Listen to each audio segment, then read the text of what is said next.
Hello, and welcome to the Clinical Care Options Oncology podcast. I'm your host, Tim Quill. Today's episode features an expert review of approved immunotherapy options for patients with advanced hepatocellular carcinoma and answers to key questions on this topic. This episode is part of a larger educational program titled Current and Future Immunotherapy Approaches for HCC, Evidence, Guidance, and Resources. During this podcast, Dr. David Kaplan and Dr. Thomas Karasic from the Perelman School of Medicine at the University of Pennsylvania in Philadelphia discuss important topics, including the use of single-agent immune checkpoint inhibitor therapy in the first-line setting for patients with advanced HCC, assessment of bleeding risk prior to initiating immunotherapy, and the use of immunotherapy in patients with active HBV or HCV infections. Please visit the notes for this episode for instructions on how to claim CME credit for listening to this podcast and for a link to the complete program, including a downloadable slide set. Now let's get started and hear what the experts have to say on these important topics. I think what has really moved the field forward, though, in the last 2 or 3 years, though, has been the development of checkpoint inhibitors. And so we're going to focus a lot of our talk tonight on the checkpoint inhibitors. The first checkpoint inhibitor to get approved in HCC was nivolumab, and this was based on the Checkmate 40 study, which is a phase 1-2 trial of nivolumab. Ultimately, when further data came out, the survival of those patients and the overall survival in the group was impressive relative to where things had been. And so this study led to the FDA giving accelerated approval to nivolumab. Ultimately, they just gave it to in the setting of prior sorafenib. To build on that, nivolumab was next compared to sorafenib in the frontline setting, and this is a study that everyone was waiting for a long time. This is a Checkmate 459 study comparing frontline PD-1 inhibitor to sorafenib, which was still the standard at the time. And ultimately, this was a statistically negative study. Nivolumab was not superior to sorafenib in the frontline setting. However, on further analysis, which was sort of presented after the initial data came out, there was some improvements in quality of life metrics. And so ultimately this was felt to offer clinical benefit to some patients and became included in NCCN guidelines as a frontline option for patients not eligible for sorafenib. The field, though, really changed with the publication of this study, the IMbrave 150 study, atezolizumab and bevacizumab, or atezo-bev versus sorafenib in the frontline treatment of HCC. Atezo-bev was superior to sorafenib in terms of median overall survival, with a hazard ratio of 0.66 and a p-value of 0.0009. And the median has finally been updated, and now is 19.2 months, wasn't reached at the initial presentation. And then PFS also superior to sorafenib, 6.9 versus 4.3 months, and again, a very low p-value. EGD was required, as I said, within 6 months of starting treatment on this study, and patients were excluded if they required variceal treatment. And then there was a greater rate, again, in later analysis of upper GI bleeding in the atezo-bev versus the sorafenib group, 7 versus 4.5%. And this is, again, similar to what has previously been seen in single-agent studies of bevacizumab and HCC. And then pembrolizumab, this is the Keynote 240 study. This is a randomized phase 3 study of pembrolizumab versus placebo in patients previously treated with sorafenib. And actually, this, ultimately was a statistically negative study. Although I think a lot of us think it was probably more because of poor statistical design. As you'll see, the overall survival, of pembrolizumab versus placebo was 13.9 versus 10.6 months with a p of 0.01, and the PFS was also 3.3 versus 2.8 with a p of 0.001.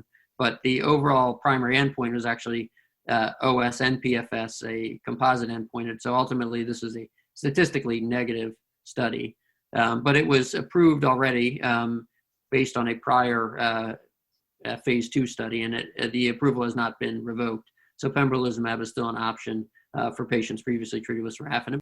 And then nivolumab plus ipilimumab, but ultimately the combination that was FDA approved based on this data was the Nivo-1 Ipi-3 combination, and that's because, as you see, the median overall survival in the graph on the right had a median of 22 months in this group in the post-sorafenib setting. And so this obviously was much better than anything that had been seen before and led to accelerated FDA approval. So this is still an option But the approved dose is the Nivo 1 Ipi3, which we know is associated with higher rates of immune toxicities.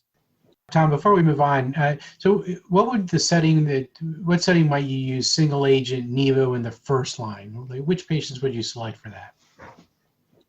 So I think, we saw that patient who had the, a GI bleed. I think we get back to that question later. So I think patients who are really high risk of bleeding, where really anti-angiogenic therapy is contraindicated, I think those are patients who are appropriate for nivolumab in the frontline setting, where they have had a recent or are at risk of a variceal bleed.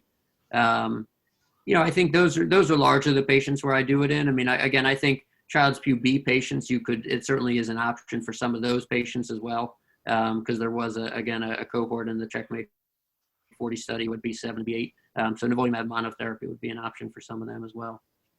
Where are the sources of the GI bleeds in these patients? In our center, we do screen them all for varices, so they don't tend to be variceal bleeds. It tends to be portal gastropathy.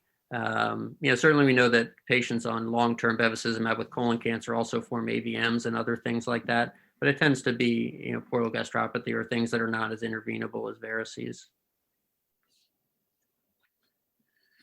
So in the trials, atezo-bev, patients had intervention, were disqualified from the trials, but I think in clinical practice, once the patient's banded, addressing the second question, if the patient had banding, would that disqualify from atezo-bev?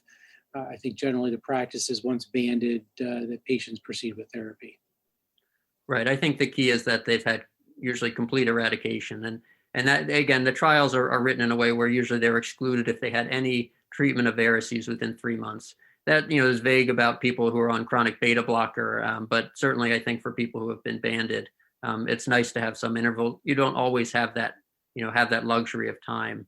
But certainly it is more of a judgment call if patient has had recent esophageal varices about the risks of causing a bleed. So Tom, can you talk a little bit about how, if someone has active hepatitis B, that impacts either initiation of therapy or if that's discovered during treatment, how you typically manage that? So I think, I think one thing that, again, is important to realize is that, again, in all of the various studies we talked about tonight, patients were either required to already be suppressed at study entry or required to start hepatitis B therapy at the start of therapy for all the various immunotherapy trials. In a lot of the earliest studies, Hep B and Hep C co-infection was excluded. Later on, that was allowed. But I think immune checkpoint inhibitors really were unstudied in this patient population until HCC. And so it was it's been a conservative approach. So in general, I am fine starting a patient concurrently on hepatitis B therapy if they have, surface antigen positive or viral load positive disease. I don't necessarily wait for them because in general, they're coming to me with already advanced disease that requires treatment. I don't wait for them to get below a certain viral load, but I do like to start the hepatitis B therapy as soon as it can be done, and usually at least concurrently. And certainly if a patient has viral hepatitis, especially hepatitis B, while reactivation is not a common thing we'd expect with a checkpoint inhibitor, certainly I think you have to think about it as a possibility if a patient has a change in liver function that they could have gotten various complications of the hepatitis B.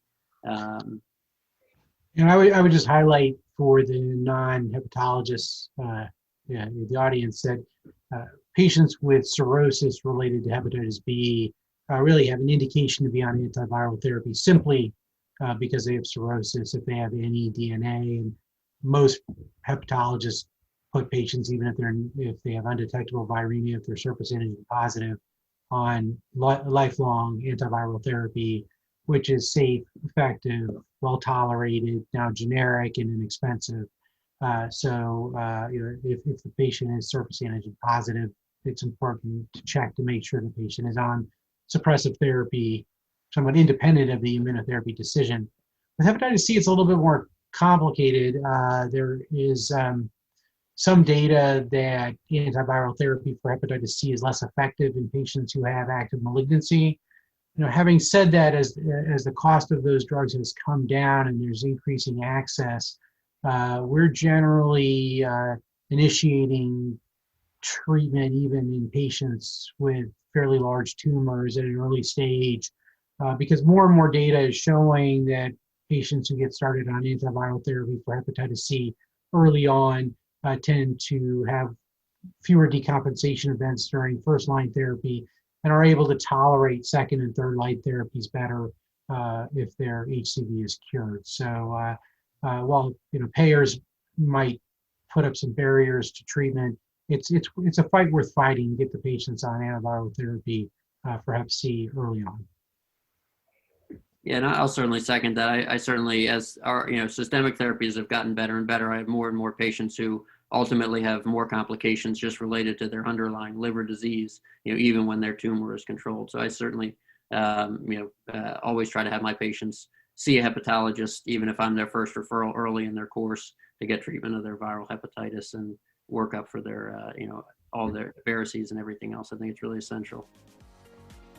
Thank you very much, Dr. Kaplan and Dr. Karasic, and thanks to you, the listeners, for joining us. As a reminder, to claim CME credit and view the full program, current and future immunotherapy approaches for HCC, evidence, guidance, and resources, and to download the slide set associated with this discussion from the Clinical Care Options website, please click on the links in the show notes. As always, thanks for listening.